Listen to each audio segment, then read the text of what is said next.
Hello, good morning, good afternoon, good evening, and good night, depending on where in the world you are tuning in from. Welcome to The Connect.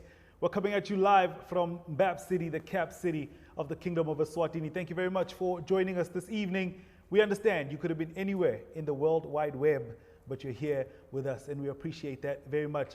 My name is Tamsanga Sibanze, a.k.a. the courtesy of hip-hop, a.k.a. the Black Superman, a.k.a. Oh, man. Thank you very much for also just adjusting with us this evening, because we have done a slight time switch. We're normally coming at you live at 9 in the morning, but today we switched it up and we're coming at you right now. I think this allows for a wider audience. A number of people have mentioned that the morning time was a little bit of a challenge because of work and other commitments, but then also it does give us audience with the rest of the world. So when you tune in, please let us know where in the world you're tuning in from, just so that we get an idea. We are inviting everybody to please join us in this here discussion. Throw your comments, questions, queries on the comment section below, and we will try to go through as many of them as we possibly can. So we will go straight to it, because we've got a lot to discuss here this evening. And like I said, we are inviting you to vibe with us. Gender-based violence is the topic that we're discussing here today, which is considered the most prevalent human rights violation globally. Here in the Kingdom of Eswatini, according to the Swaziland Action Group Against Abuse, also known as SWAGA, 1 in 3 girls in Eswatini is subject to a gender-based violence in the form of rape before the age of 18. Almost 48% of women report some sort of sexual violence being inflicted upon them, and intimate partners, that is husbands and boyfriends, are the most likely perpetrators of this sexual violence against women. The country also experiences a relatively high rate of child marriages, with 5% of girls being married before the age of 18. A report for All Africa stated that after the passing of the Sexual Offences and Domestic Violence Act, also known as SODOV Act, of 2018, a total of 2,068 cases of domestic violence were reported from August 2018 to March 2019. And in a country with 1.2 million people, that's extremely high. The realities here for women are often stark, particularly in rural communities. Here with me, or here with us this evening, we've got a panel that's going to be taking us through the different faces and the different ideas, the different concepts, and the different do's and don'ts, the different things that we need to be aware of around gender-based violence. Shelley? Hello everybody, and welcome to The Connect. Thank you for joining us this evening. You are obviously connected to us via Facebook. We are live also on YouTube, and live streaming obviously to Instagram. So please share, invite your friends to the panel this evening so we can have this very hard but necessary discussion. We are never alone, as you know. We always have friends, family, experts to join us when we talk about all these important things, and this evening is not any different. So I'd like to start on the far end if we can, and introduce you to the lovely lady, Slindele Nkosi.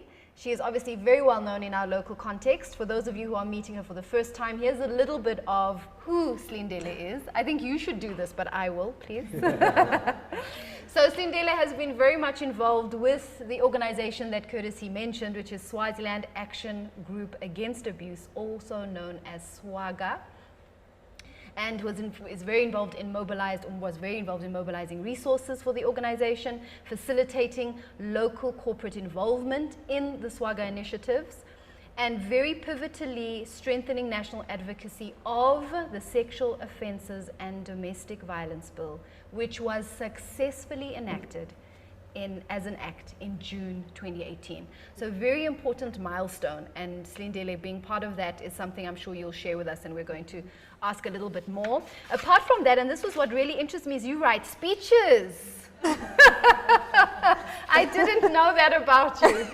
Yes, I do. Yes, I've been very involved in preparing and writing event speeches for different authorities, which include DPM's office, Deputy Prime Minister's office, of course. Always around also Women's Day, 16 Days Activism, International Human Rights Day, Day of the African Child, and Day of the Girl Child. And this obviously between the years 2016 and 2019. obviously compiled a number of reports. When you're in the NGO world, that's almost a default. Yeah, you do it. And also you've been involved in many local... Today you're on our couch, well, on our red chairs. Thank you for agreeing to be part of this, yes. You also run a consultancy firm called Yamanzi Psychology Services and have been practicing in private practice for over 13 years already. You also have assisted major companies in Eswatini and abroad on professional psychological and emotional support services. And your occupational history ranges from the UNDP in Pretoria, HIV counseling, West Koppies Psychiatric Institution, intern psychologist, Baylor College of Medicine, which we know also here is a landmark within our Eswatini nation, and the South African Military Health Services, but to name a few. Thank you very much for agreeing to be part of our panel this evening. Thank you so much. And of course, ladies and gents, I'm your co-host, Shelly B. Okay. So we have people entering in the room. Thank you very much for joining us. We've got Julie Thring, we've got Dudu. Thank you for joining us from Gaborone. Yael from Mbabane, Sue from the lovely Valley of Heaven, Ezulwini. And we've got Olga who comes to us from South Africa. Thank you. Please share that you are online with us so that many of you can join. We need to have this very important conversation this evening. Join us. So please share, please call your friends, ping them and tell them to come online this evening and join us for the conversation. Okay, so as people start to join, we will obviously invite everybody who is joining us to share your own thoughts, your own questions as we work through the topic. But perhaps to kickstart, ladies, when we say GBV, we obviously understand it means gender-based violence. But often what we go to is just women violence or domestic violence on women. Is that the definition of gender-based violence, or are we somehow missing a whole part of the story? Maybe if I can start with you, Ndo. Perfectly, absolutely.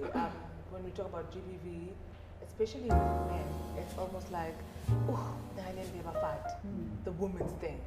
And it's such a huge misconception. And with Tamsanga's intro, with the SODV Act, again, it looked like it was attacking men. It was coming out to slash men, and unfortunately, that's not what it's like. It's for both genders. That's why it's gender, male, female. For your own info, men too are heavily sexually, financially, emotionally, psychologically, and any other way abused as well. Yeah. Thank you for bringing that out. I think that's an important one. Why is it so often, though, we tend to think women? Is it because women are most victims? Is it because the stats tend to lean towards women? Selena? Well, definitely, women are predominantly the victims of gender-based violence. I think the SODV Act was really important because it actually recognized that not just women are raped. It was the first legislation in Swaziland that did that, and said that we actually have male rape, which I think is a really important thing to talk about. I think that it is very stigmatized for men to discuss issues when they might have been sexually assaulted. There's obviously a lot of social pressure. And because when we're talking about gender-based violence, a lot of the time we're talking about toxic masculinity. And toxic masculinity is something that's really, really hard to address. And if you are a male victim of gender-based violence, toxic masculinity means you're much less likely to talk about it. And so while I think it's very important that we do talk about all the genders and how they suffer from gender-based violence, the fact of the matter is it is predominantly women. And that reason is because women are disenfranchised in so many ways. Absolutely. Slindele, you obviously have been at the heart, you know, within an organization that's been at the heart of facing these issues. We understand now just from the definitions that we're talking men, we're talking women, and also of all ages. So it's not only elderly, it's not adult, but it's also children. Tell us a little bit about how is it that we need to also remember that children are, when we say GBV, we also talk about children. Yeah, we live in a country where we don't, as adults, we don't discuss issues with children, but it's happening, it's out there, they see it. We need to involve them, we need to sit them down, tell them this is what is happening, so that when they grow up, they realize the effects, the importance of talking about issues as a whole, not just GBV, not just abuse, but let us talk about what is happening here at home. Let us not sweep it under the carpet. That's where everything starts. Go to the room, we want to speak as adults, but we're speaking about you, we're speaking about things that involve you. So come, let us embrace the nature or the culture of discussing things with our children, because it affects them. And that's the only way that perpetrators get away with this, because they tell them things they're not aware of, things they don't know. So if you bring a child closer to you and tell her or him, this is a bad touch, this is what, then she will know, then he will know when someone comes. I'm doing this because I love you better. That's how they tell them. I'm going to show you how to love someone. I'm going to love you better than your mother. So let's keep this between us. So if it's a conversation that you have with your children every day, they know, oh, what Malume is saying is not true. What Auntie is saying is not true. It's not Malume's only. Aunties, gangas as well. They abuse children. So let us involve the children in everything that we do and say. That's so interesting, and I think it's coming to also some of the stats, which are really shocking. I want you to just share that with us again, courtesy, because for those who have just come in, I think it's just to be aware of what really we are talking to. Sure. If you wouldn't mind just sharing a little bit of those stats that you mentioned in your intro. All right. So we've got 1 in 3 girls in Eswatini subject to gender-based violence in the form of rape before the age of 18. Almost 48% of women report some sexual violence being inflicted upon them, and 5% of girls being married before the age of 18. Sure. And then since the sort of act, a total of 2,068 cases have been reported between August 2018 and March 2019. So I think that 1 in 3 girls, has somehow been subject to rape before the age of 18. I think that just gives me chills. Coming to your point, Slindele, this idea of talking, you know, when you say it, it seems like an obvious, let's talk. Yeah. But we understand very strongly, clearly, that that's not easy. It's not. What makes it difficult for us to have these conversations? And I just also put myself in this parent zone and think, like, how open and honest have I been with and I've got teenagers. Yeah. And I'm still sort of wanting to talk to them in a way that we almost fear giving them too much information because we may feel we're encouraging the behavior. What makes it difficult for us to have those honest and open conversations with our children? To be honest, it's very difficult. I'm a parent now. I used to talk about it. Let's talk, because I wasn't a parent. But now I'm a parent. We're afraid of facing the truth. We're afraid of answering the hard questions. We don't know every answer to every question. We're not sure if we'll be able to answer or cater for every question that they may come up with. But believe you me, if you don't gain that strength or courage to sit your children down and have that culture of communication and giving them information, they'll get it somewhere. They'll get it somewhere. I think, just to add on to what you're saying, Eswatini is known for its culture. And the culture of Aswazi culture, we don't talk about these things. It's a taboo. You don't entertain. That is why most of this, especially girl-child rape and sexual violations, happen within the home.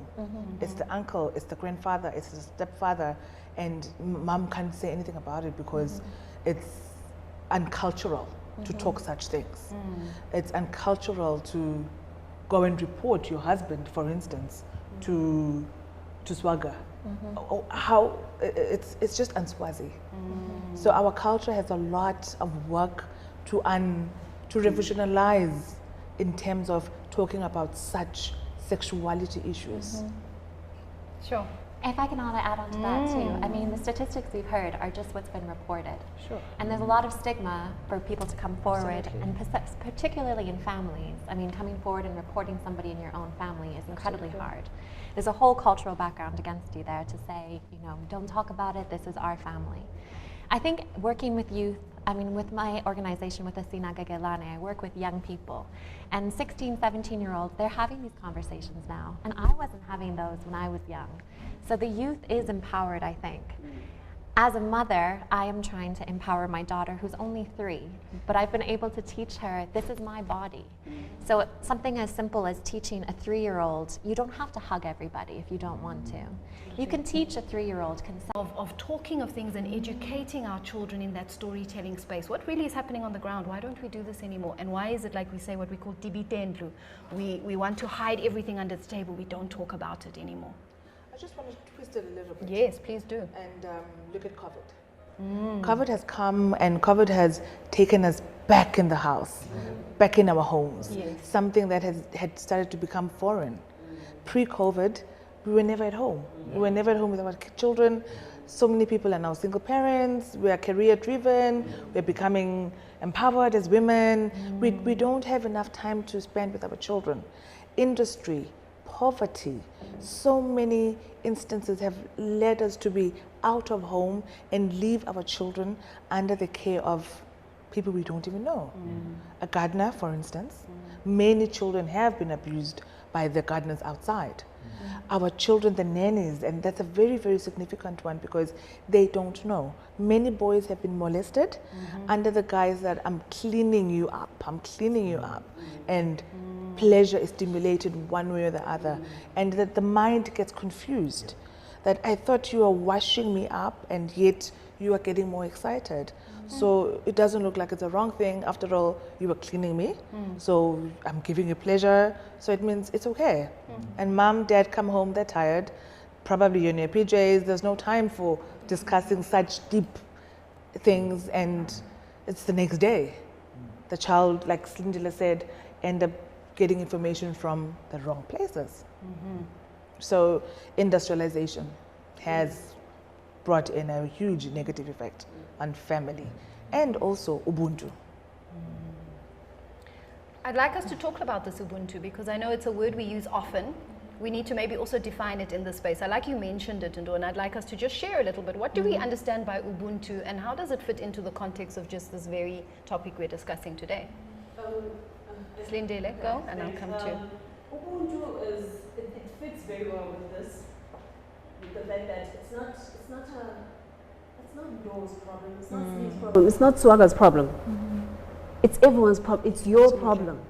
You hear your neighbor screaming, don't shut the door and say, hey, I don't want to get into it. Ask, do something about it. That's Ubuntu. Not feel sorry, yes, empathy, and listen without judging. Ubuntu. Don't take it out and then go laugh about it elsewhere. That's Ubuntu. Sit down and try to get help. The problem is we want to help a person up to the end. You can never. As an institution, we don't. Previously, we didn't. When I was at Swaga, we had partners that we worked with. So you as yourself, if you feel like I can't get into it because I can't go on further, it's fine. By virtue of just listening without judging, that's done. Spirit of Ubuntu. Linking the person to the next best community point. But it is about community, isn't it? And I mean, with gender-based violence, everybody needs to be a gender advocate. So we've talked a lot about what women can do, but I think it's also really important to talk about the role that men need to play in standing up for gender-based violence and in saying things like call-out culture, like that's not cool, man, don't catcall, don't treat her like that. I think this movement is starting where there is much more involvement. But to really end gender-based violence, I mean, we're talking about such a pervasive problem. We really do need everybody.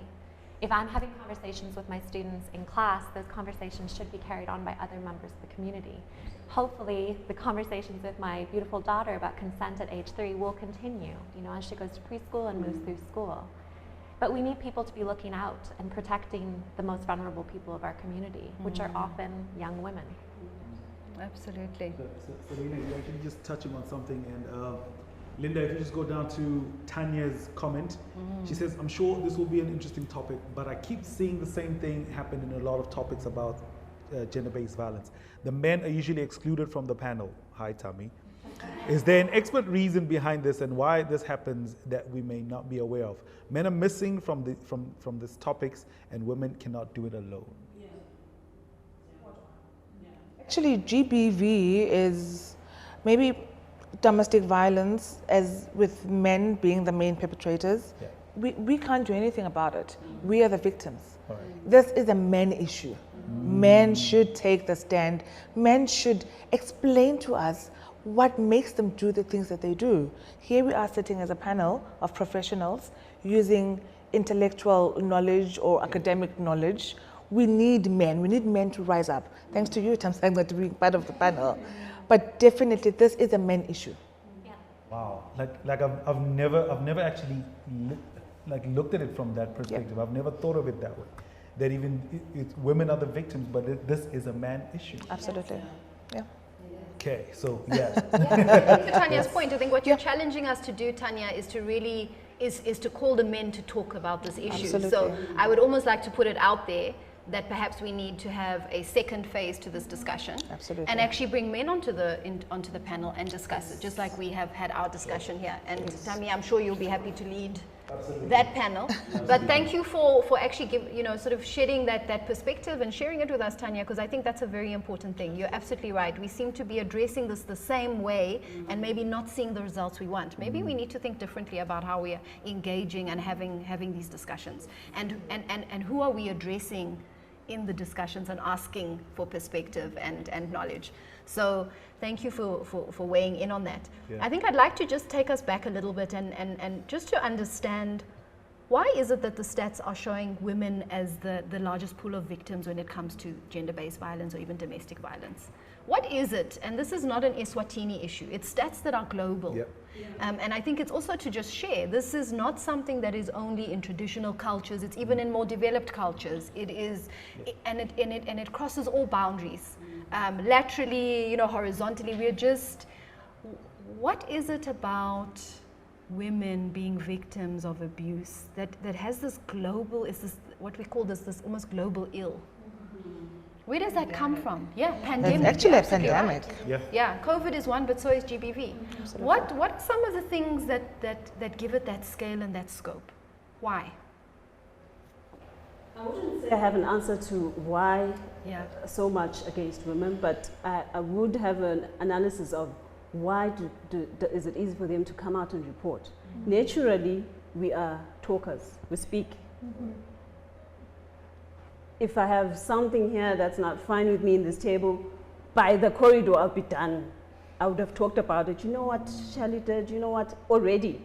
And then naturally men don't speak, So if, as a woman, I'm going through something, even if I don't talk to it directly or about it directly, but somehow I let it out.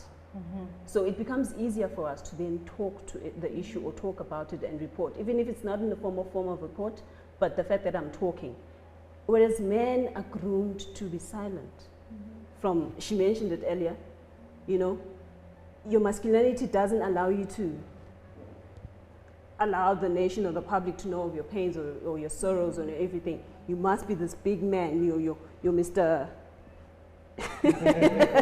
you're Mr. Africa, and look good. So you can't let out and show the public that you're dying inside. So naturally, and we discourage it completely, because then it comes out as a bomb at the end of the day.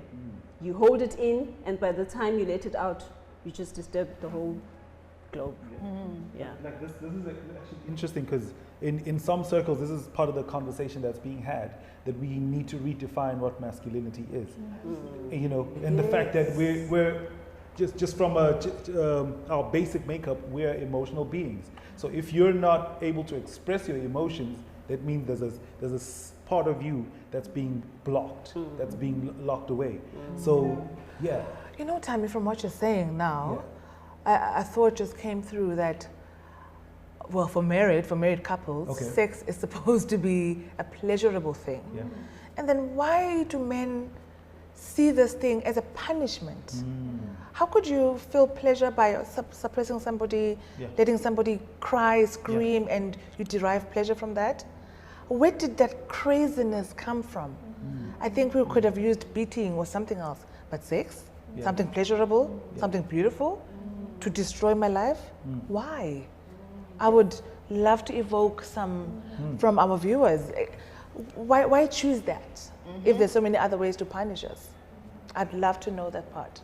I mean, rape is also used as a tactic of war. I mean, we recently, on June 19th, we had the International Day for the Elimination of Sexual Violence and Conflict.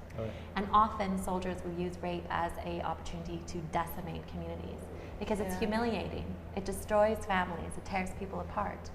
And so often when rape is used as a punishment, it's an act of aggression, it's an act of anger, of domination. And I think that the reason that it happens a lot is because we talk a lot about the patriarchy and how women are victims of the patriarchy, but men are victims of the patriarchy too. because they're being told their whole lives they have to be, like you say, this tough guy, they have to act in a particular way, and they can't express themselves, they're filled with rage. I'm not excusing any act of gender-based violence by saying that, but I think it's definitely a contributing factor. One of the best things that we did at Waterford with Asina Gagelane is we had a men's week, and we had all of our male young students come up and talk about what healthy masculinity meant to them, what it meant to support the women in their lives, what it meant to be a good brother or, you know, a good friend, and actually have men having conversations with other men, because as you said, men don't often talk. Men's mental health is a huge problem. There's a lot of silence from that particular gender.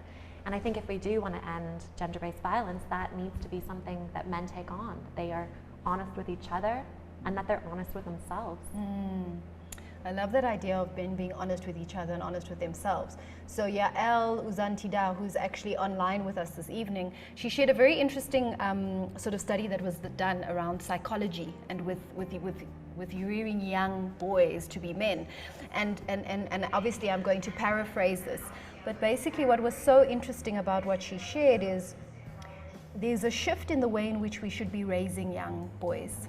We often tell them, don't cry. You know, at the first sign of any sort of emotional, which is related to tears or anything, no, keep it in, don't cry. You know, men don't cry, men are strong, men. So what we're doing is we're actually telling people, or boys who are later to be men, don't be vulnerable, don't show any form of weakness, be hard, be strong, be domineering. And so we don't actually realize what we are perpetuating in the mind, because remember, the belief is what drives the behavior. So there's a belief that I am strong, I must take control, I must be the provider, I must do, and if I don't get my way. And what happens is, because we are not aligned with our feelings, it then turns to anger, abuse, violence. Absolutely. I don't know what's going on in me, I need to take it out, I need to do something with it. And so if we rewind the tape and we say, okay, how are we socializing and rearing our young boys? Absolutely. Because you're right, it's both sides of the scale that we're talking to. Could that potentially actually end up being different?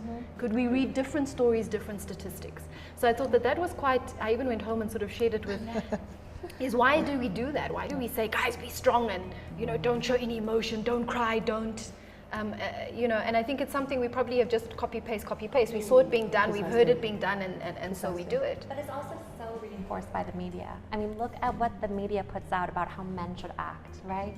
Look at the television programs, listen to the music, right? Where you're listening to, can I swear?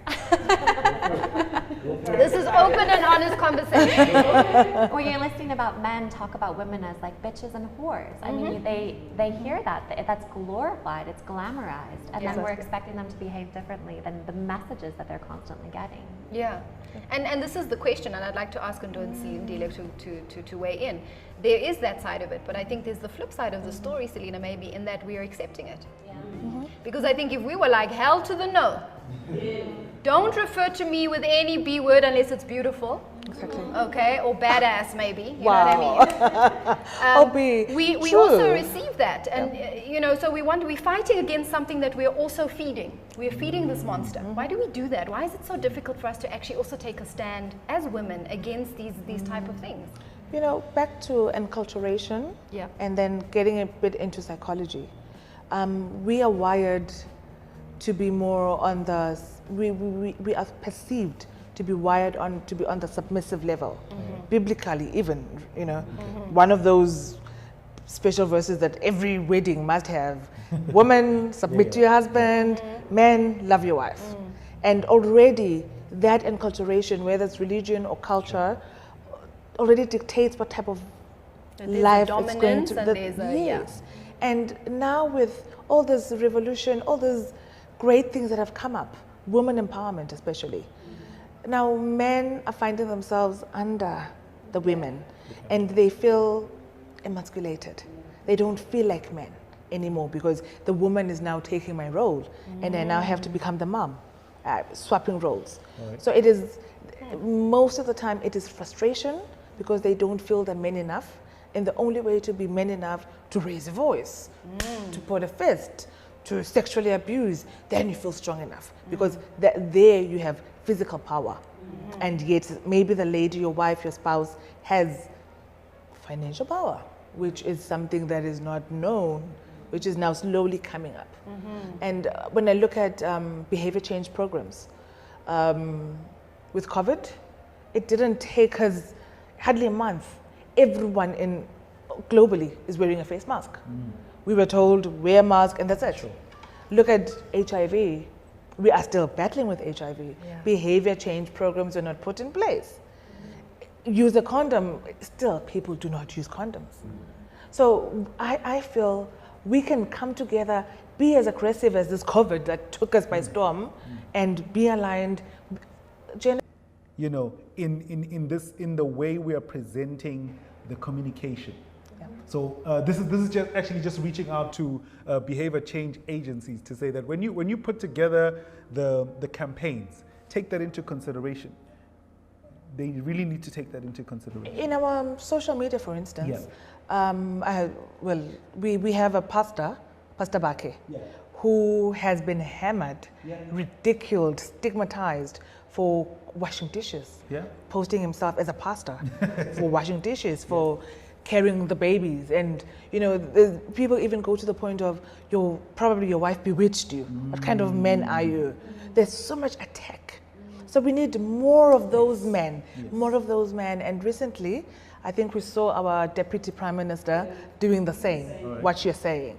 Because he was the DPM, and it looked like, oh, okay, then it means. Yeah. So definitely we need more empowered men, more men with influence to take this on, to make it easier for our children to have proper role models. Oh.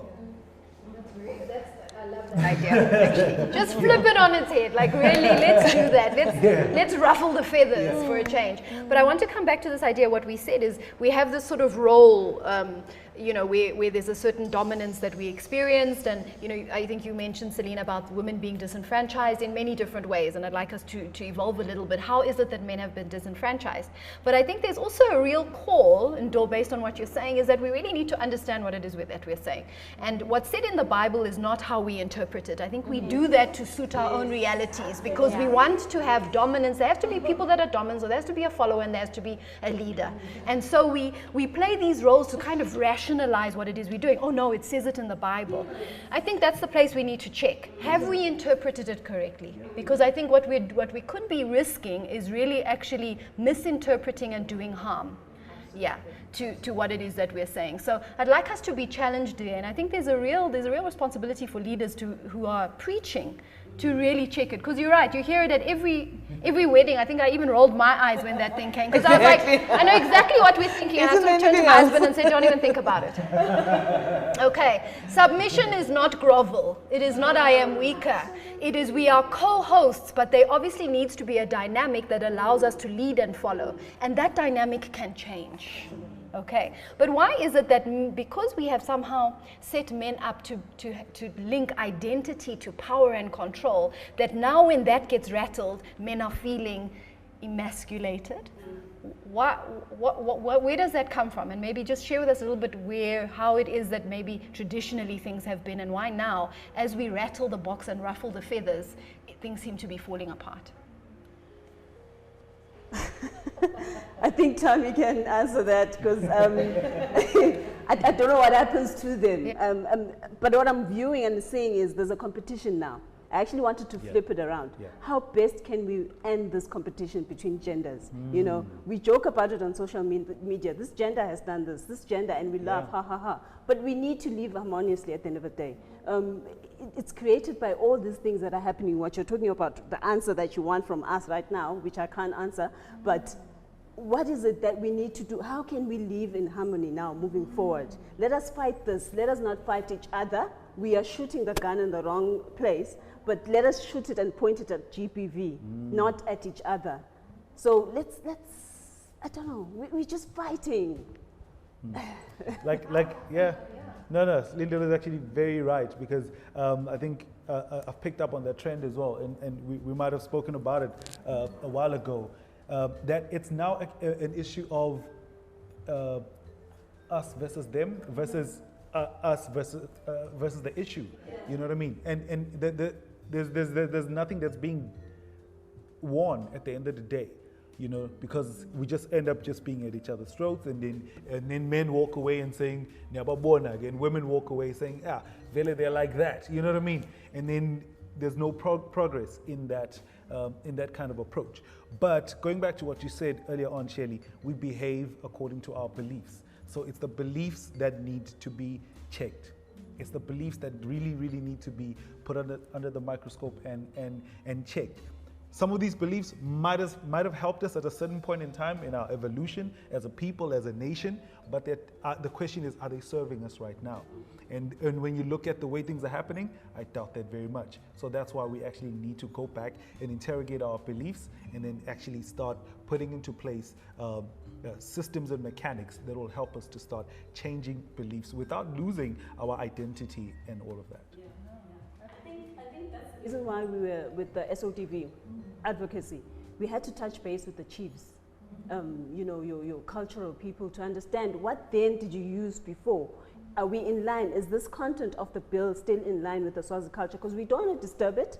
We believe so much that the Swazi culture is beautiful, but it's been disturbed, it's been misinterpreted, it's been misunderstood. As you were saying, people interpret the Bible according to what suits them. And that's the same what's been done with Swazi culture. They've interpreted it to what suits them at that time. And I personally believe Swazi culture is a very beautiful thing. And mind you, the Act protects Swazi culture. So that's how we want it, convincing them enough that we are actually strengthening what is already there. Thank God for this. We are actually protecting what is already there. So let us push. I'm trying to go back to Tammy's point and say it's the culture and the beliefs that are making these things. Add on, our NGO Transition Stigma Eswatini, we once had toll-free suicide line, and the trend was the whole day it would be ladies calling, and you know, and then almost after midnight, all the calls would be from men, and men are seriously reaching out. Men are now becoming emotionally intelligent, but they just the structures are just not in place.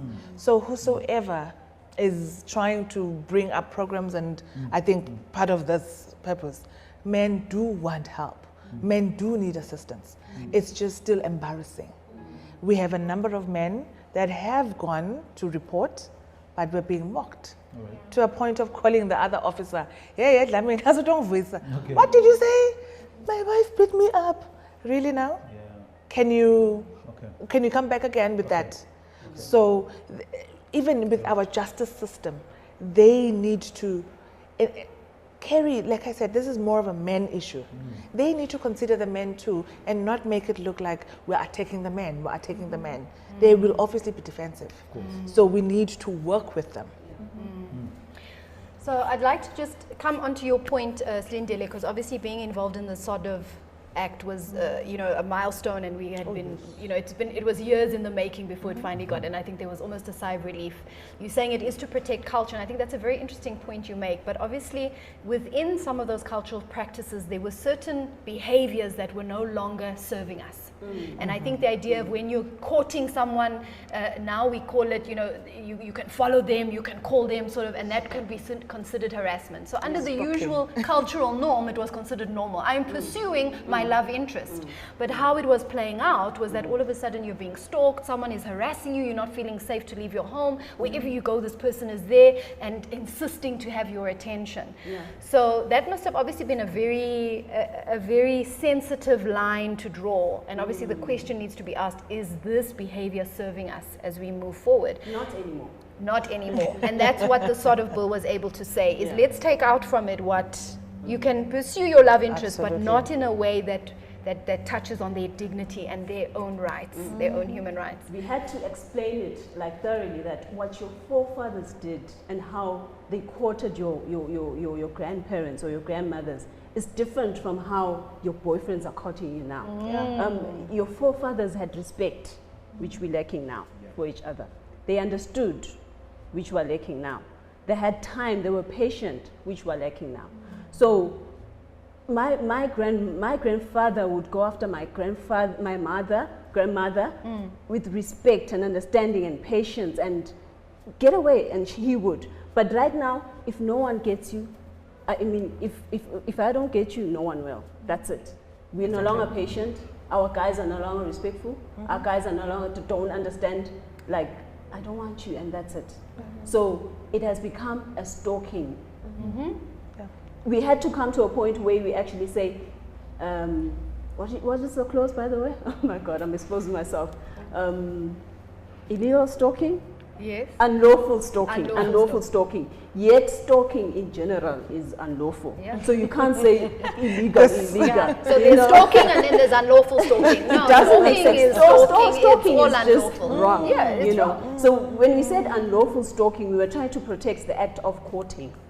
You can go after Ndo for 4 months, as long as Ndo is happy for you to go after her. She's enjoying your chocolates, your KFC, your calls, your SMSs, your free airtime. It's nice. But as long as Ndo says, now please stop, Tammy, I'm no longer comfortable with you calling me at midnight, Tammy should stop. And if Tammy continues after Ndo has said that, then it's stalking. It counts as stalking. When you go to the police station, I'll continue with you. When Ndo goes to the police station to report Tammy, he's been after me for the past 4 months, but now I've told him to stop, but he's continued. You're not getting Tammy arrested. All you're saying to the police station, if I disappear or vanish, Tammy is the first suspect. Sure, that's a very thin line though, hey, Slindele. Often I wonder if it's late, and I think we're going to also delve into what could potentially be the experiences that some of our victims are having in our police system. You know, are we more helpful, or is there, you know, some real hurt that's happening there? But I'd like to go to the screen, if we may, and just share some of the comments coming through. So Tanya again has a very good point.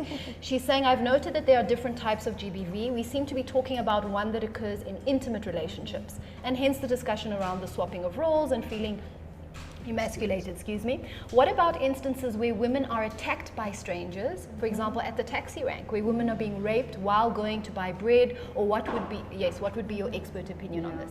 So if we take it out of kind of this intimate context, what about being just accosted, harassed, in worst cases raped, attacked in public spaces, when you're walking home? You know, where does that fall? Going back again to, I think it's culture or the way we do things. Yep.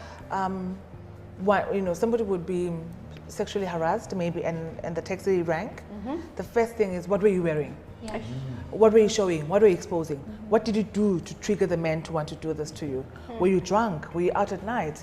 And then it always comes back as if I was wrong.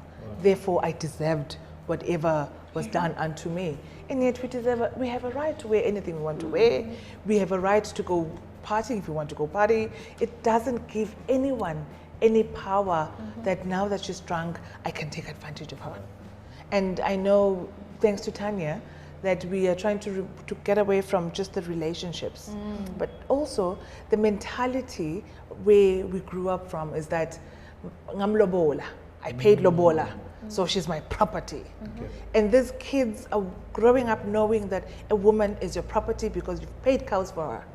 And therefore she must do anything and everything, she's your object.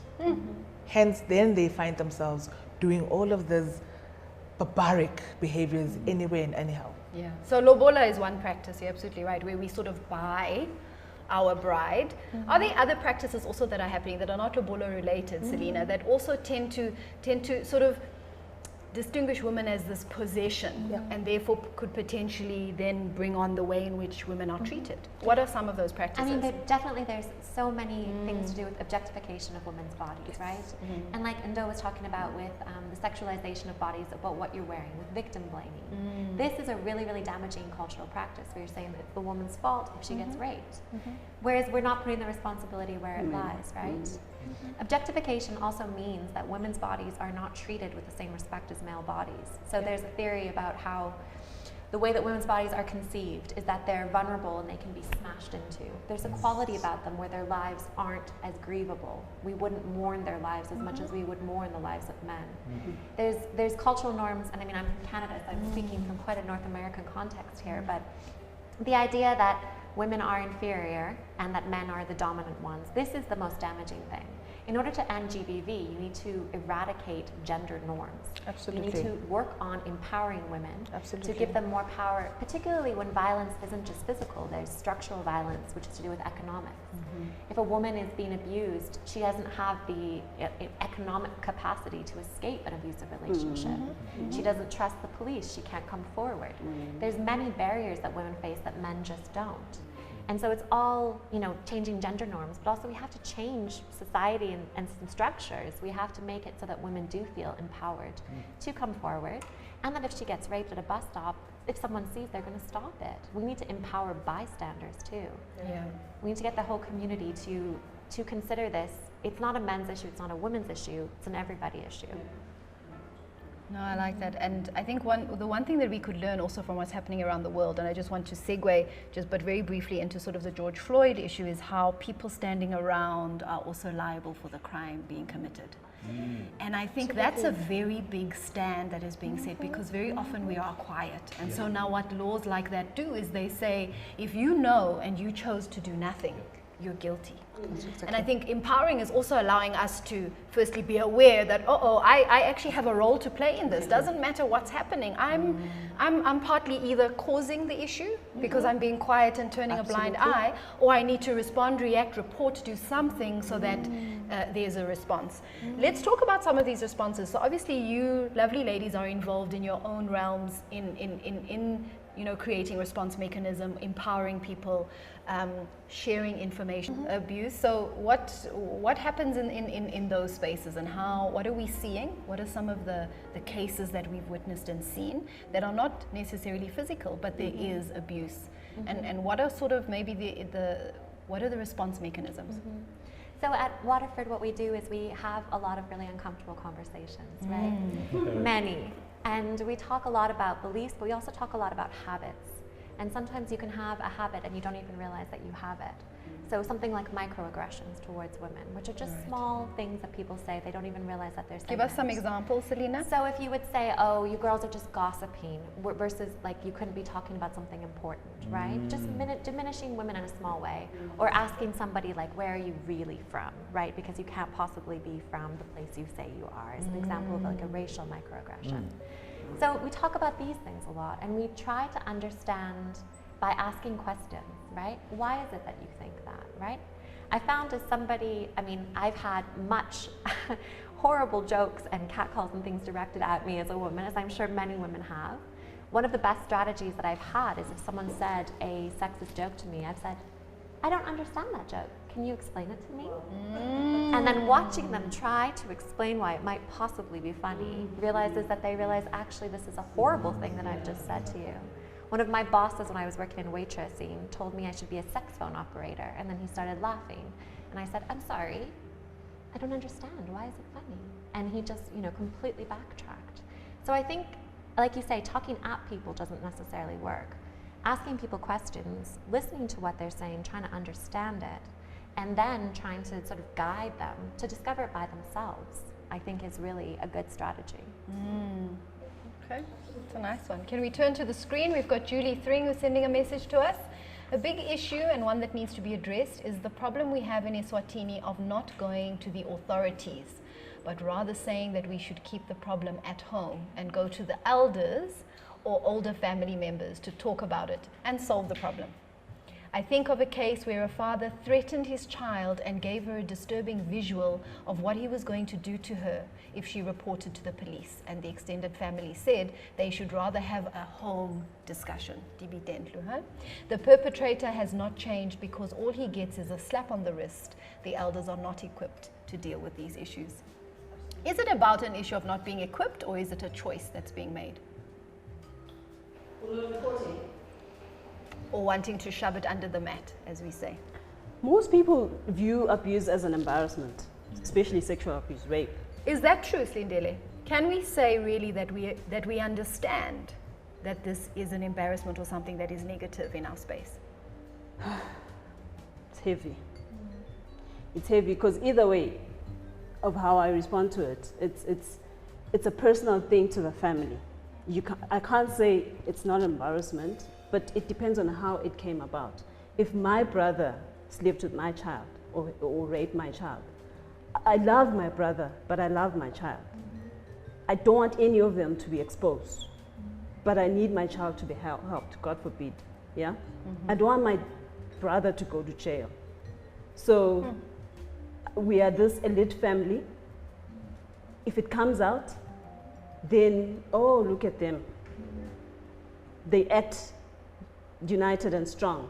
They seem to have it all together, but now look. So there are so many issues that make people sweep things under the carpet. Yes, some it's ignorance, some people don't know.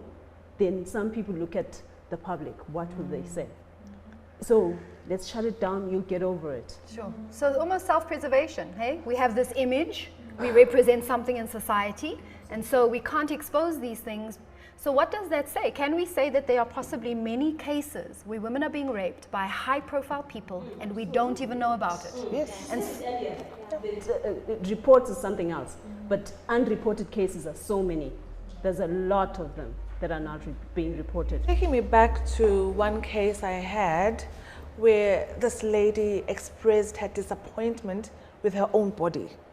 That, you know, this person was raping me. It was first painful, but I started enjoying it, and it was rape. So how can I report something that I enjoyed? Because your body, your genitals lubricated, and it made it easier. I'm sure he was, well, probably doing it right, but it was rape. So she found herself, her body responding. And yes, exactly. And then it goes back to the point of getting counseling, the importance of seeking counseling and getting psychological help. Because at the end of the day, you end up blaming yourself. Oh, maybe I shouldn't have walked at night. Maybe I shouldn't have worn that short skirt. Maybe I shouldn't have sat next to him, you know, and attracted myself and, you know, to him. So when you get counseling, you get to a point where you say, no, it's not supposed to have happened. Exactly. You know, and then you forgive yourself. Because most survivors or victims, they blame themselves and forgive the perpetrator. Yeah. You know, it turns out to be the other way around. I say sorry to the guy for walking at night. I think we have to empower survivors to be able to tell their story. When I came out at Waterford as a survivor of gender-based violence, many students told me how powerful it was because it meant that they had a role model who's someone who's been through it and isn't ashamed. Something horrible happened to me. It wasn't my fault. I've now gone to counseling and I'm healing from it, but it's a process. And I think that students in my context, but I think young people in a broader context need to have role models who have been victims, who can talk about it without stigma, without shame, to normalize it, right? Not to normalize the behavior, but to normalize the conversation. And I've literally, I hope you still have time, I've literally learned while I was at Swaga, the science of abuse and reporting and talking about it. We had someone in Swaziland who wanted to share because she was tired of 1 in 3, the figures. She wanted to put a face on it. yes. She's well known, and she said, Slee, I want to talk about this. I want to talk about an issue that I went through as a child.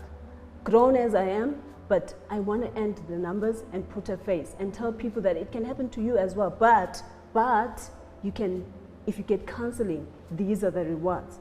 And obviously we had to then go through a whole process where we informed the family. Old as she was, she hadn't told the family, but then she wanted to take a bigger step where she came out publicly, out in the world, media and everything. But we said, no, let's take it step by step. Let's inform the family first. And what I noticed from that whole process is, yeah, we went through the whole thing. She informed the family, they were devastated, disappointed, everything, all emotions, and we went for counseling, we provided counseling for them. But what happened in the long run, after she came out, 3 more people in the family Shared their experiences. within the family. Yeah. They gained confidence. If she can do it, then let me do it. You know? It's very critical. Yeah. Going back again to HIV era, the first lady, Gugu, who declared openly that she's HIV positive, was stoned to death. But after that sacrifice, it's now normal for people to say, I'm HIV positive. Yeah. So let us not be scared to come out. Normalize is probably not the right word, but I also can't find another one. Yeah. But let it be something that we can talk about, that destigmatize it. Exactly. The most important is let us create safe spaces for all of us. Yes. Let us not encourage people to come out when we know the world is dangerous and it won't welcome them. I'm happy with social media. We've created this space where we say, move on, you'll be fine. You know, we are this sisterly love where I'm not afraid to say, I'm going through this, I've gone through this. And we look beyond what you went through and we push you further and empower you. Absolutely. You know? So we need to encourage and promote such spaces, which I love. And thank you for this connection. Yeah, definitely. You know, there's so much we can talk about because obviously we want to understand what are victims also experiencing when they go to report, and maybe that could be part of what is making it not easy. Reporting is something also that is quite personal, but I think telling the story is also a step. Is to say, this is what I went through and this is what it's done. And I think shining a light means that there is no longer darkness. Whenever there's darkness, we can hide and we can pretend like it's not there because we don't see it. The more we shine light on it, no matter where it's coming from, no matter what form it is, the more we get to destigmatize it, and then we can have real dialogue and discussion around it. And I love what's coming up on the screen there. I think it was Setu saying, we need to also have these conversations as men. We need to feel comfortable to come to the table and really just lay it all down and talk about it, right? So let's turn our eyes just to the screen again. We are coming sort of towards the end of the session, but we still haven't, we've just touched on the tipping point of it. I mean, we need to come back and have this conversation and talk more about it. But we are talking to, so Libby just says vital conversation. Panilla, please also consider socioeconomic inequalities, as these do disempower women who are therefore dependent on men and cannot leave them, even if they are sexually violent towards them. And I think, you know, we haven't spoken about what some of the cases are that have come out of COVID, but I'm hoping very briefly we can also understand how COVID has influenced or impacted this. In court, they now get a murder sentence, which will be fine than rape. Wow. Yeah. That's disturbing. Wow. Yeah, yeah. disgusting. So the whole act was done in the mindset of a perpetrator. A perpetrator knew before the SOTV Act that if I don't penetrate, then I won't be charged for rape. Exactly. It will just be indecent assault. You know, indecently. I just touched a little I bit. just touched it here and there, but I didn't penetrate. So now the act says, if you just play around, it's rape. I think if you show it, it's rape. How are the police, health and welfare services geared to deal with GBV? What are we saying, ladies? Just to sort of, unfortunately, we've come to the end of this one, but I think we need to do this again. I feel like there's so much we haven't spoken to. How do we feel in Eswatini? Let's just maybe look at our local perspective. Are we geared to face GBV, or is it still something that sort of doesn't have the focus and attention that is required? I mean, things like the one-stop center in the hospitals where you have legal counsel also. So you have resources there that women can actually access. I think it's a process, right? I mean, I don't think we've arrived, but it's definitely, there's been lots of movement done since SOTV has been passed. I think it's a huge landmark for the country. I've also had the opportunity through the NGO Genderbased to partner with the police department, and on a regular basis, we, as psychologists, we get to train the domestic and violence child protection unit. So there is that kind of establishment of relationships now. Like you're saying, there's something small is happening. We're getting there. And I think the more we engage more and more, remember guys, police are not psychologists. Police are not the magistrate. They were trained for criminals. They were trained for certain things. So we can't be too harsh on them, but our system's in place. That is where now I need the DPM's office, the social welfare department, to be more active than just blaming it on the police. Yeah, we need to work together and move away from I know Shirley, I know Ndo, so when I pick up the phone, if I don't find either of these two, then nothing will happen. Unfortunately, this is what is happening right now, you know. It needs to be an institutional thing. Whoever I find understands, and they understand that they need to do it. We are partners, we have different strengths in different fields, you know, but let us deal with this declare it as a national disaster. Yes. Absolutely. Thank you. You heard it. okay? Declare as a national disaster. Ladies, I'm so sorry, ladies and gents who are on the screen, we are coming sort of to the end of this discussion, but we want to keep your comments and refer to them. But I think just as a closing, and I would like to say call to action. What is it that we want to see? And I think we need to be directive, because it's like you were saying, Ndo, they said wear masks, we wore masks.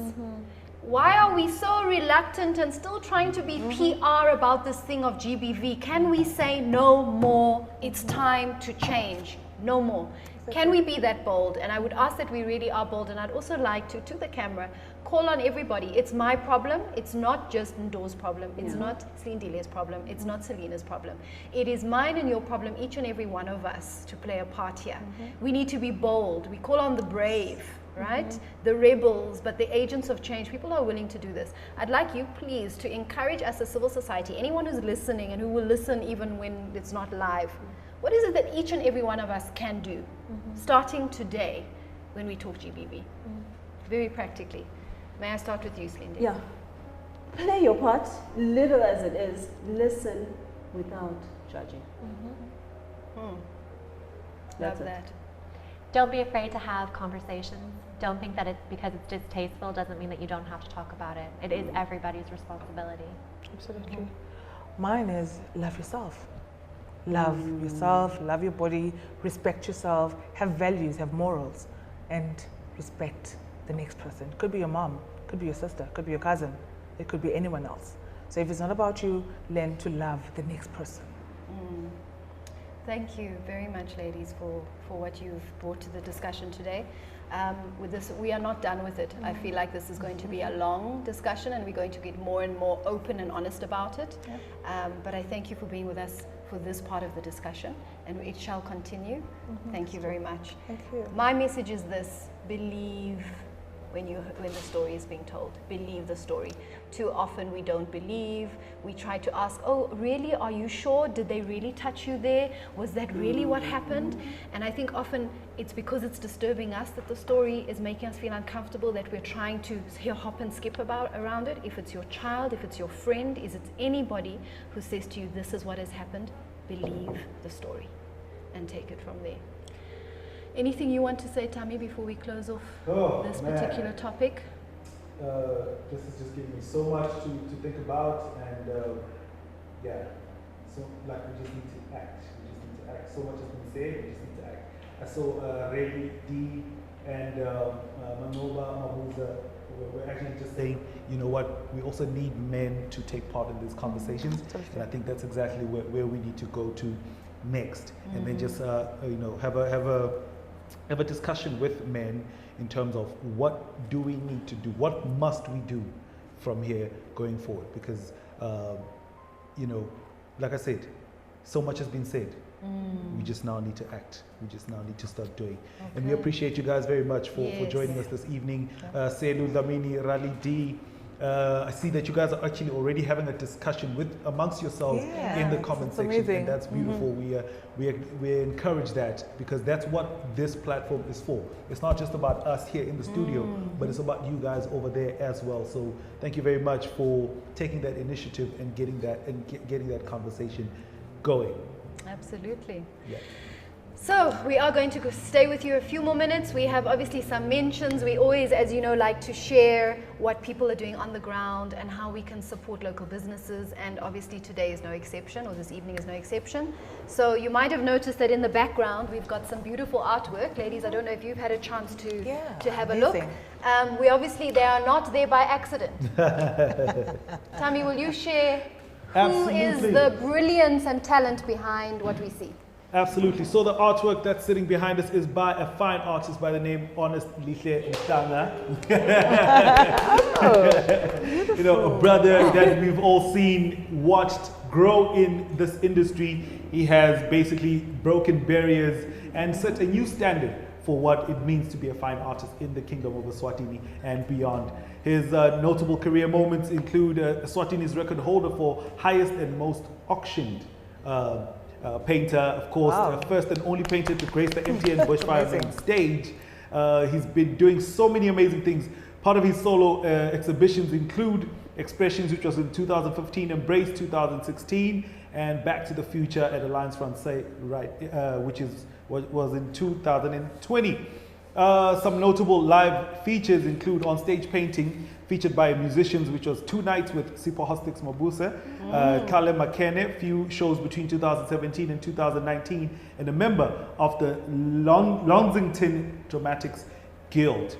Additional skills, he is a freelance teacher and a curator, and you can catch him on +268 765 46913 or honest.mhlanga87@gmail.com. Okay. We appreciate you very much, brother. bring So that the business, interesting yes. thing, he's actually in the building as we speak, Oh, guarding there. his paintings. He doesn't trust us. Guarding his paintings. But yeah, we appreciate you very much, and we wish you nothing but the best in your future endeavors. Thank you, and we'll obviously share those details with you. There's a very special, I think there's a collection of sketches that you're doing, Honest. Just turn your attention to the one in the corner, very, very interesting, and I think that on its own can spark huge discussion. So watch the space. Yes, and obviously we have invited you here. We are not sending you home empty-stomached, okay? We like to schmooze our guests, and we do that with beautiful eats and treats from people who are doing fantastic things on the ground. And we are so humbled by the wonderful reception we've had, and when we call and we say, hey guys, we've got the show, they're like, oh yes, we'd love to provide you with snacks and eats. So today we have 2 that are featured, and we'll be able to enjoy the eats after this. Cakes by Amreen. So Amreen Master is a 23-year-old girl who decided to start baking as a profession from nowhere. Okay, she's a self-taught baker, and she learned most of her things from practicing every day. Practice, practice, practice. And also the willingness to learn. So she picked up this business, or started this business about 6 months ago, and the way it's grown is actually through referral. So hopefully after tonight, if you love what you're eating, you'll refer her, and so it happens. So she said she'd just like to say thank you to Shins. So we just want to say thank you. Have a wonderful evening, morning, afternoon, wherever you are. Stay safe, keep wearing the mask. We have a treat this evening, so to close off, we are going to hand over to the courtesy of hip hop, who is going to close off this topic for us this evening with a spoken word.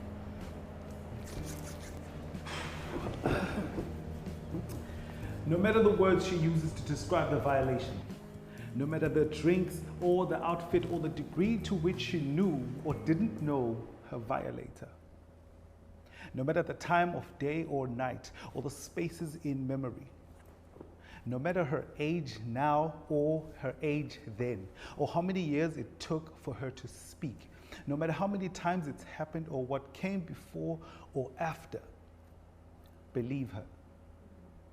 No matter the questions that rise in your mind, planted by a culture that has taught you that it is her story that has to be met with disbelief, believe her. Hear her story. Blanket her shame with your love. Counter her fear with your faith.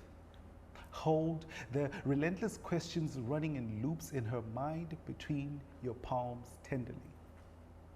When she says, it was my fault, tell her no.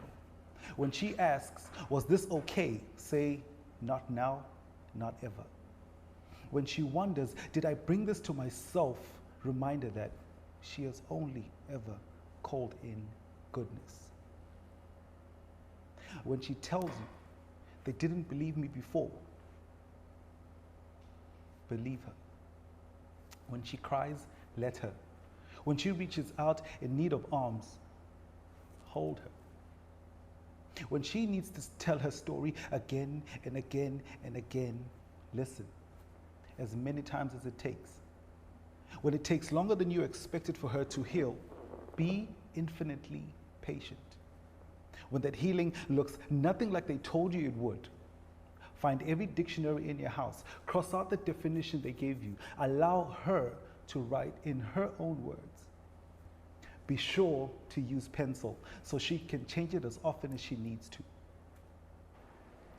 When her body feels unsafe on the street or in the coffee shop or at the grocery store, or walk closely beside her, ask if she would like for you to hold her hand. Shield her energy with your own.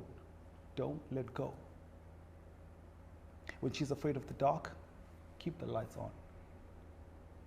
When you're not sure how to proceed, ask her. When she answers, pay close attention. When the roles change, accept them. When a woman tells you she was violated, believe her. And don't just only believe her, say so. Don't just think it. Don't just feel it. Speak the words to her out loud right now, as many times as it takes, over and over and over again, in words, in writing, with your body, with the way you look at her, in public, on social media, at the hospital, at the police station, in court, at the bar, on the street corner, in your outside voice where other people can hear, in as many different languages as you can memorize. Because too many women in this world have been violated, and too many